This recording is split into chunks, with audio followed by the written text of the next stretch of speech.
So I'd like to thank the elders for the opportunity to speak this evening. I didn't volunteer, so it's still an opportunity. I really appreciate it.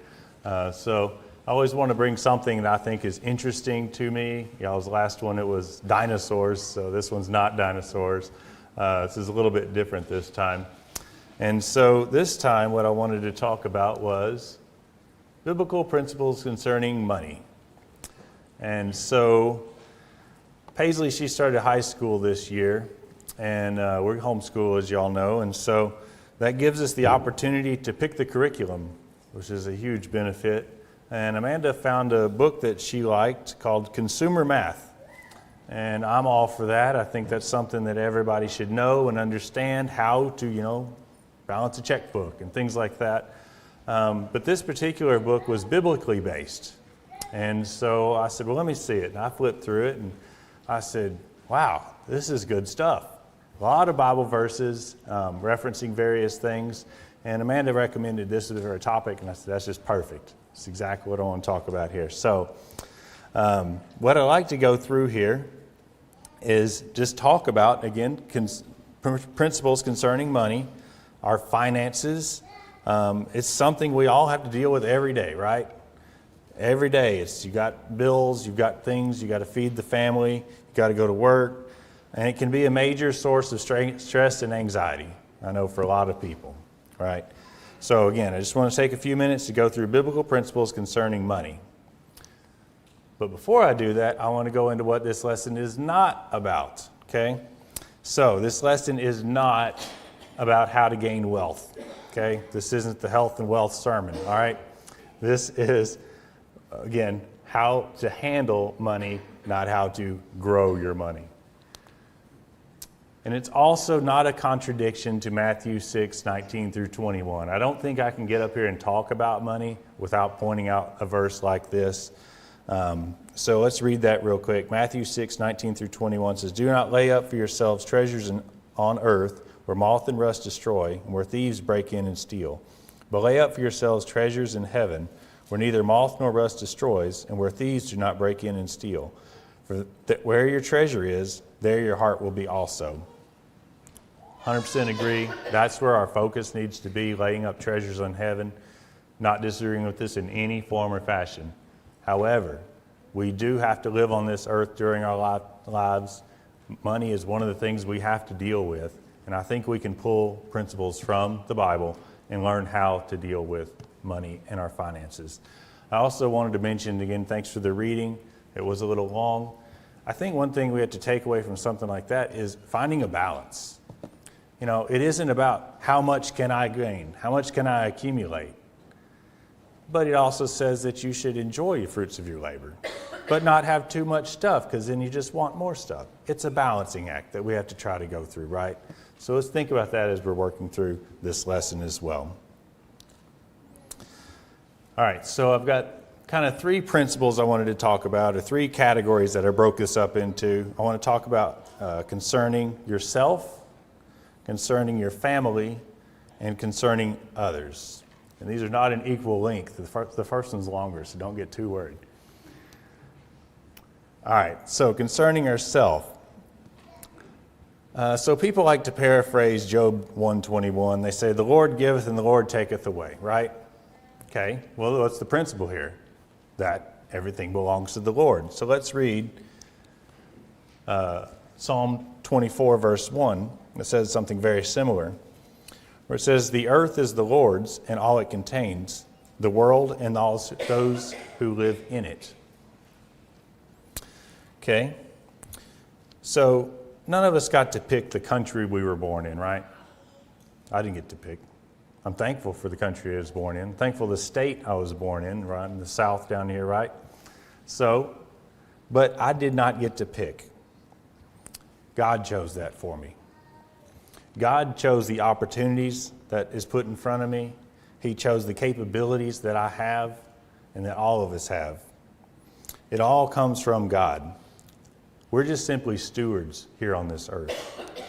So let's read the next verse. 1 Corinthians 4, 1 through 2. This is the way any person is to regard us, as servants of Christ and stewards of the mysteries of God.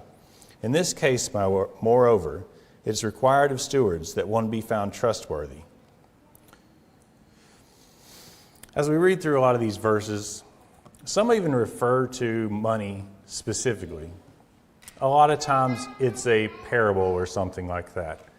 But I think we can take a lot of the things we read in the Bible and apply them to multiple parts of our lives. I think we can take this and apply it to many things. But let's talk about like to our finances and the way we handle money at this time. So again, we're supposed to be good stewards, right? We're supposed to be trustworthy. I'm hoping you are trustworthy with your funds and how you treat them and how you treat others in relation to that. Everything we should be doing should be done in a manner well-pleasing in His sight.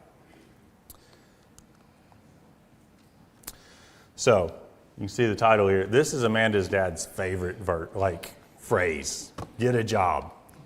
He's a hard-working man, and he sees these people out there. He's like, what are they doing? They need to get a job. Stay busy. But let's go read the next verse, and this is again where we're getting some of this from. So we're supposed to be supporting ourselves, right? So let's read 2 Thessalonians 3, 10 through 12. For even when we were with you, we used to give you this order. If anyone is not willing to work, then he is not to eat either. For we hear that among you some are leading an undisciplined life, doing no work at all, but acting like busybodies. Now we command them and exhort them, that such persons in the Lord Jesus Christ, to work peacefully and eat their own bread. Okay, well, here's the first principle here, right? We need to support ourselves. We don't need to be living off of someone else. This is what he says here. We should be out working. We should be supporting ourselves. And if we're not willing to do that, we shouldn't even eat. So you think people that aren't working or refuse to work, take away their food and see how long until they get out and get a job, right? It wouldn't take long. So we need to go out and earn what we earn our living and not be busybodies. I know a lot of people here might be retired. And what do I see from people who are retired? They stay busy. I hear that they're busier now than when they had a job, right? They find things to do. So they are not becoming busybodies and sitting around and gossiping and stuff like that. I really commend them for doing that. Let's go to the next one. So we should earn our money. Proverbs 13:11. Wealth obtained from nothing dwindles, but one who gathers by labor increases it. Now we've all seen the people that win the lottery, right? You win $30 million and 5 years later they're broke, filing bankruptcy. Or maybe someone was just given a large amount of money. You think about the prodigal child, given money and they just blow it, right? A lot of kids that have these new cars, they're like 16 years old and this is daddy's money on the back of the car, right? Well, that's nice of them, wasn't it? It's real nice. But do they take care of it the same way as if they had to go out and work and it's kind of a beater? No, I don't think so. A lot of them you see wrecked. I knew one kid, he had a brand new BMW M3. Totaled it. You know what? Daddy bought him a new one. So, did he care? Nope, did not care. But those who put in their own blood, sweat, and tears, they respect what they've earned. They respect the things that was purchased with that money. And that's what this verse is talking about right here.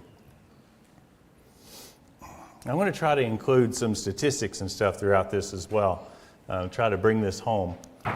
So, in July 2024, last month, the U.S. unemployment rate was 4.3%, which represents 7.2 million people. Now, I'm not saying these people refuse to work. There's probably some of them in here that do. There's probably many that have lost their jobs. The economy's a hard time right now, right? But if you were to fall into this bucket and you just stayed there, refusing to work, refusing to go out and to support yourself, what's the Bible say? That you should not be eating. You should be out working. You should not stay in this bucket for long. All right. So, we have many parables from Jesus, obviously, but there was one of them about wise and foolish servants. And as I stated earlier, that we are, hold on, I think maybe you skipped one. Let me go back one. No, maybe not. That we are wealthy compared to all the world, and therefore expectations are high. So let's read the next verse here. Luke 12:48. From everyone who has been given much, much will be demanded, and from whom they entrusted much, of him they will ask all the more. So again, high expectations, right? As you move up, maybe in your company, you get more responsibilities. There's more expected of you as well, right? So, as you are blessed, you're expected to do more with that, right? Much will be demanded. So let's go to the parable of the talents. That's what I meant to go to. He says, in the parable of the talents, I won't read it because it was a little bit long. He gave to each according to his ability. Remember, one he gave 5 talents, one he gave 2, another he gave 1 talent. Well, what did the man with the 5 talents and the 2 talents do? They went out and worked and invested the money and made a return. The man with the 1 talent just buried it in the ground. Well, when the master came back, he said, well done to the one that had those who have made increase. The one that had just buried it in the ground, what did he call him? Wicked and lazy. He expected much from those who were given much. Again, you can use that talents in many ways as you think about that. Again, the talents that you've been given, right? But the financial blessings I could view as a talent as well. That's something we are given, and we should be using it well. Again, unfortunately, I have to mention inflation's tough right now, but I did go look up that the median household income in the United States is almost $75,000. Worldwide, however, it's less than $10,000. So let's go back and think about the parable of the talent there, where he gave one of them 5, 1, 2, 1, 1. Just as citizens of the United States, which one of us do you think that represents us? The one who got a lot of talents or the one with few? So how are we supposed to be using these? All right, can't buy happiness. Again, back to the reading from Ecclesiastes. Again, it talked about this and some of its stuff. So we're supposed to work and we're to use it wisely, but you can go to the extreme. You can work too much. Let's read this next verse here. Ecclesiastes 4, 7 through 8. Then I looked again at the futility under the sun. There was a man without a dependent, having neither a son nor a brother, yet there was no end in all his labor. Indeed, his eyes were not satisfied with riches, and he never asked, and for whom do I labor and deprive myself of pleasure? This too is futility, and it is an unhappy task. I'm sure we know people who just work themselves to death, right? It just seems like they cannot stop working. And maybe there's different reasons for that. Maybe it is greed. Maybe it's the love of stuff. Or maybe they just can't stop working. Maybe their focus is in the wrong place. Instead of focusing on God, their families, things like that, that they're focusing on the work itself. In this example, this man that we're reading about here, he's got everything he needs. He doesn't even have a dependence or someone that he could even give it to. So when he dies, it's just gone. He's trying to buy happiness with his labors, and it's just unfruitful, and it makes him unhappy. Okay? So many people seem to have this I want more attitude. They're never satisfied with what they have. They want bigger, they want better. So I want you to ask you, though, are you working just to buy more stuff? Because it won't buy any happiness. Many people, though, even just working nonstop isn't enough. I looked up, and the average American household has $8,689 in credit card debt. Totals $1.142 trillion. Trillion in credit card debt. Dave Ramsey would not be happy. Again, sometimes you're running hard times, but I know a lot of people that use credit cards to buy the stuff. So putting themselves and their families in this kind of debt, paying this kind of interest, are they happy now? Did that stuff, was it worth it? All right, let's talk about the family. And it's not going to necessarily get any easier as we go into talking about others now. We kind of talked about ourselves, but now we're talking about caring for others and our families. Let's read 1 Timothy 5, verse 8. But if anyone does not provide for his own, and especially for those of his household, he is denied the faith and is worse than an unbeliever. I think, for that to sink in, to say that if you don't provide for your family, that you're worse than an unbeliever. Those are strong words coming from Paul to Timothy there. I would just hate for anyone to say that to me, to say that, Clayton, you haven't done what you're supposed to. You're not providing for your family the way you're supposed to. You're worse than an unbeliever. And I doubt anybody here refuses to provide for their family. I'm sure they didn't refuse to buy them anything for lunch today and said, sorry, you're going to go hungry today. But just the overall concepts, are we putting our families first when it comes to how we spend our money? Are we living this each day? James 3, 16 through 17 says, for where jealousy and selfish ambition exist, there is disorder and every evil thing. But the wisdom from above is first pure, then peace-loving, gentle, reasonable, full of mercy and good fruits, impartial, free from hypocrisy. Again, what are the words here, the key words here? Selfishness, hypocrisy. Is this something that we do? Is this something that we have in our lives? When it comes to our money and our finances, are we selfish? Are we hypocrites? Have we gone out and, bought that bass boat or that car, or in my case, a cool computer, that the family couldn't afford? Did we think about ourselves and not about the family when we're going out and we're using our money? Are we hypocrites when it comes to our finances? So continuing the thought of taking care of our families, I've already read this or mentioned this verse, but I'm going to read it anyways. Let's talk about being trustworthy one more time. In this case, moreover, it is required of stewards that one be found trustworthy. So think about it along the terms of our family. Are we trustworthy to our family in how we handle our money, to our spouses, to our children? Are you honest with your spouse about the finances? Does your spouse know where all the money comes from? Do they know where it's going? Do they know where the money is? Have you ever purchased something and hidden it from your spouse? Honestly, I hear about these kinds of things all the time.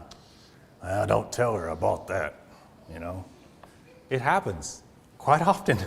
And so people hide things from their spouse or how much it costs.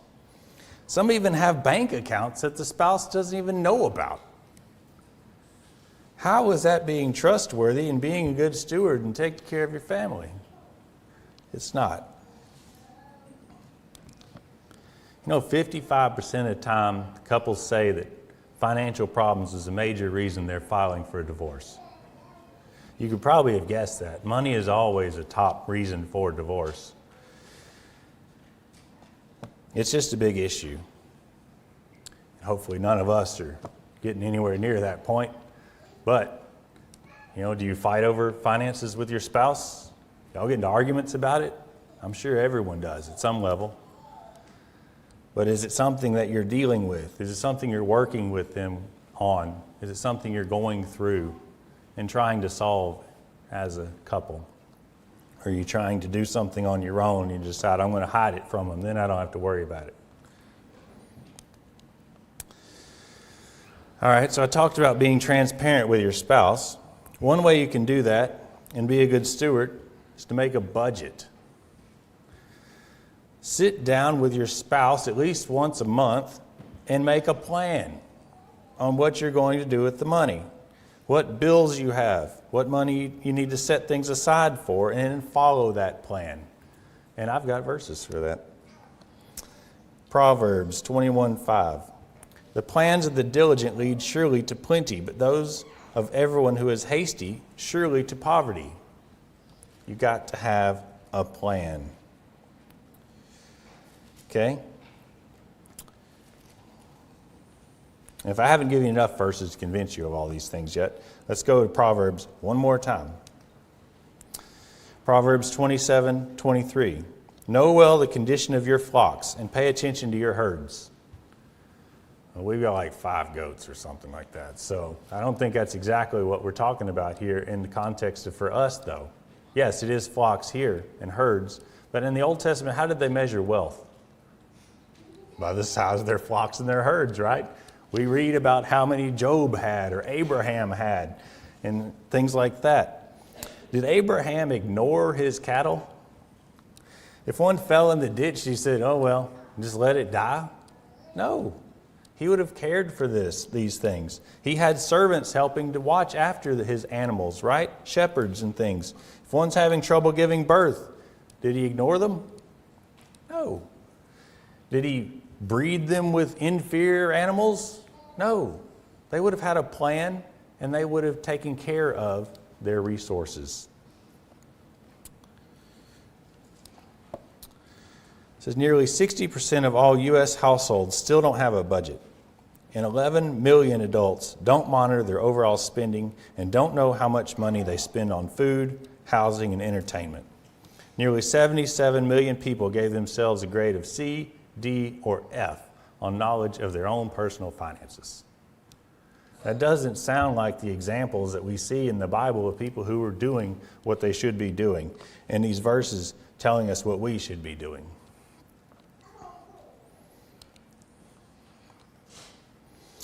All right, talking about the herds, this is interesting. I don't know, I seem to have missed this throughout the majority of my life. And just here recently we found these verses, and I think they're very interesting. Let's read an example of Jacob and how he managed his finances. So this is going to be a little longer reading. It's on a couple slides. But this is after he'd had his wives and all his children, and he wants to leave Laban. And so he goes and tells Laban he wants to go, and Laban asks him a question. That's what we're going to pick up on the reading. So Genesis 30, 31 through 43. And so he said, Laban, what shall I give you? And Jacob said, you shall not give me anything if you will do this thing for me. I will again feed and keep your flocks. Let me pass through all your flock today, removing from there all the speckled and spotted sheep, and all the brown ones among the lambs, and all the spotted and speckled among the goats. And these shall be my wages. So my righteousness will answer for me in time to come. When the subject of my wages comes before you, every one that is not speckled and spotted among the goats, and the brown among the lambs, will be considered stolen if it is with me. And Laban said, oh, that it were according to your word. So he removed that day the male goats that were speckled and spotted, all the female goats that were speckled and spotted, every one that had some white in it, and all the brown ones according to the lambs, and gave them into the hand of his sons. Then he put 3 days' journey between himself and Jacob fed the rest of Laban's flocks.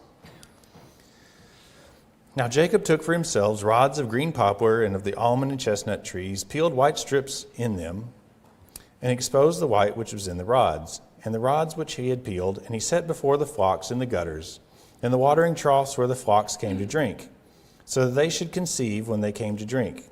So the flocks conceived before the rods, and the flocks brought forth streaked, speckled, and spotted. Then Jacob separated the lambs and made the flocks face towards the streaked, and all the brown lambs in the flock of Laban, but he put his own flocks by themselves and did not put them with Laban's flock.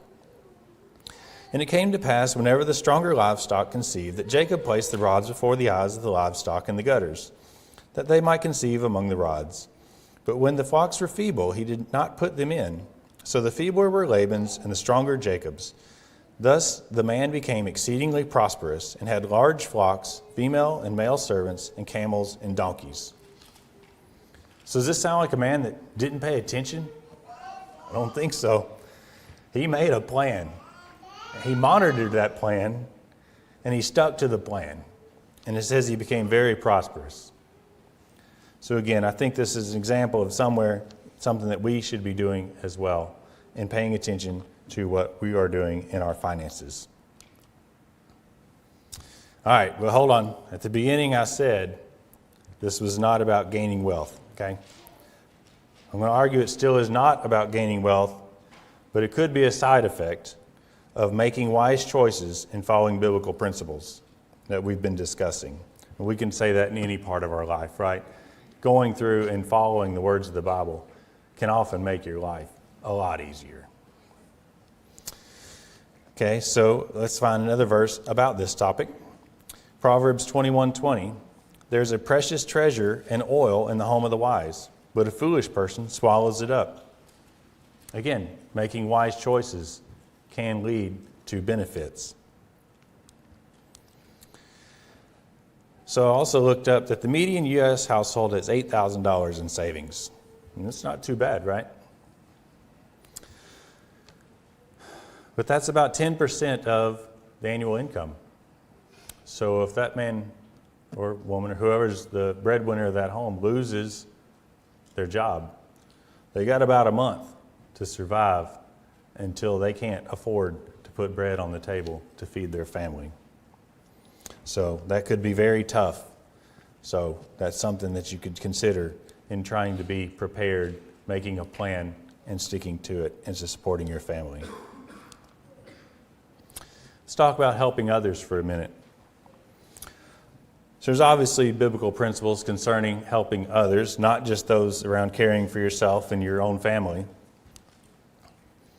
And this verse has always really stuck out to me. So let's read it. Ephesians 4:28. Let him who stole steal no longer, but rather let him labor, working with his hands what is good, that he may have something to give to him who has need. I mean, obviously you're going to tell a thief to stop stealing and get a job. That's pretty obvious. I mean, what else would you tell a thief, right? But the thing that really stands out to me is, why does he tell him to go get a job? So that he can help people who are in need. And that's just really stuck with me, since the first time I read this, that it's just eye-opening to think that's what they want the thief to do. So what does he expect out of us? He's expecting us to help people who are in need. Y'all remember Josh Overton? He was always asking me if he could help do something. I'd say, I'm really busy at work. I got this and this going on. And he'd be like, well, what do you need? I can mow your grass. And he's always, I'm like, no, I don't need you to mow my grass. I got it. I'm okay. He always wanted to help. He was always volunteering to help. One time I said, I got to build this fence. He said, I'll be here on Saturday morning. I'll bring my tractor. And it was actually very helpful. I needed help on that fence. So thank you. But, are we looking for opportunities to help those in need? Well, it could be financial. It could be anything. Are we looking for opportunities to do that? Okay. Are we being wise in the handling of our money so that when an opportunity arises, we could help someone in need? Or do we do such a poor job of it, not keeping track of it, when need arises, say, I sure wish I could help them, but I can't. So we don't see, children on the brink of starvation in this country. There's all kinds of programs that can take care of things like that. But there are definitely times when people are in need. Maybe someone just comes up on hard times. They've got some unexpected expenses. Maybe they got laid off. Their car broke down. They're trying to adopt a child. Anything like that. Someone might be in need. And we should be looking for opportunities to help people in need. A majority of Americans say they can't afford a $1,000 emergency expense. A recent report from Bankrate finds only 44% of Americans surveyed said they could use their savings to pay for an unexpected expense. Instead, they opt to put it on a credit card or borrow cash from friends or family. I don't have any idea how this correlates to that the average person has $8,000 in their account, but I'm just pulling the statistics, okay? I didn't make this up. But I hear this number all the time, that people can't afford a $1,000 emergency expense. Let's go back to, again, taking care of your family. If something like this happens, you've got to be able to take care of your family. Thankfully, we've got a church family and they can help as well. But we need to plan ahead. We need to be prepared. Stuff happens. Things go badly sometimes. We have to be prepared. So, concerning others, it's about loving your neighbor as well. Let's go read John 3:17 through 18. But whoever has worldly goods and sees his brother or sister in need and closes his heart against him, how does the love of God remain in him? Little children, let's not love with word or with tongue, but in deed and in truth.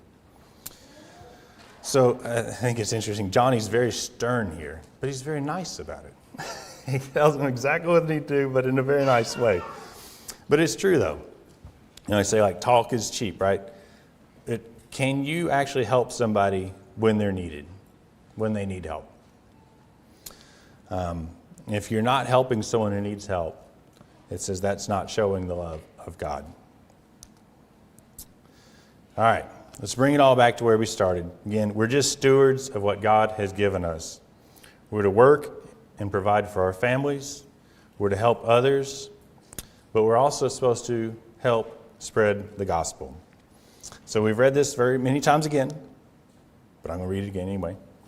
Psalm 24:1, the earth is the Lord's and all it contains, the world and those who live in it.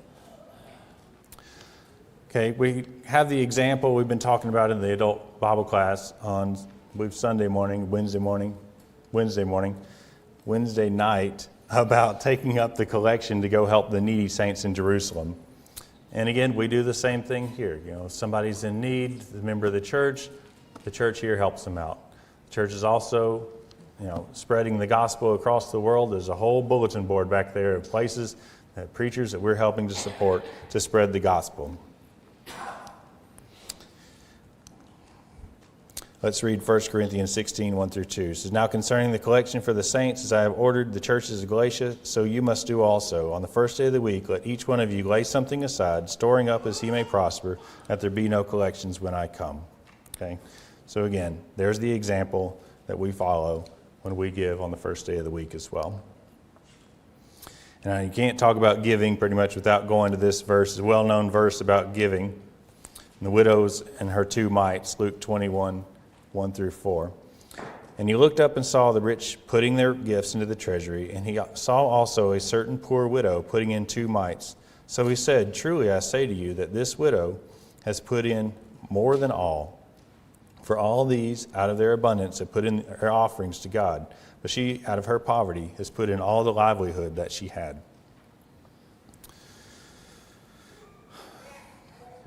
So do you manage your finances well enough that you can give something to church?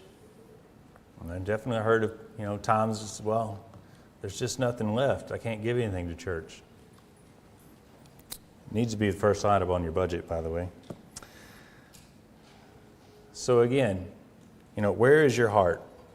Is your heart in the right place? Are you giving to others? Are you helping the church? Are you helping spread the word in your finances?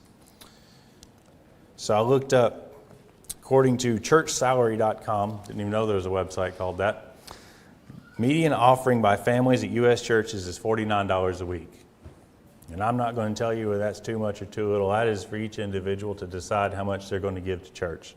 But I thought it was an interesting statistic to find.